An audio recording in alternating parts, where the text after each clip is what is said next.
Perkenalkan, nama saya Muhammad Rizal. Saya perwakilan dari SD Ciberem. Saya akan mendongeng yang berjudul Buaya dan Burung Penyanyi. Suatu hari ada buaya dan burung penyanyi. Mereka hidup di hutan dan bersahabat sangat akrab. Suatu ketika burung penyanyi bernyanyi di hadapan buaya dengan bertengger di hidungnya.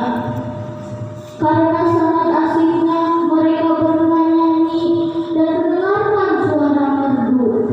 Tak lama kemudian buaya menguap dan membuka mulutnya lebar-lebar. Burung